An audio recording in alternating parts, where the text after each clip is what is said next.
friend, as second language learners, sometimes we confuse how to use preposition. Do you know what preposition is? Preposition is a word that show the relationship among other words in a sentence. Preposition of place are a common preposition that we use in our daily life context.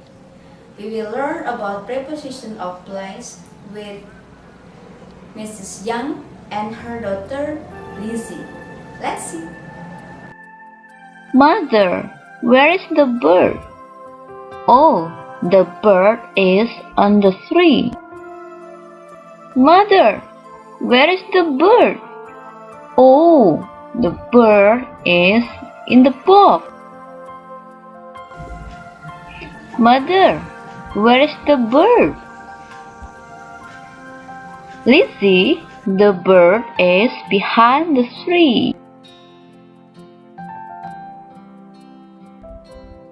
Mother, where is the bird? Lizzie, the bird is between the box. Let's see. Mother, where is the bird? Lizzie, the bird is in front of the tree.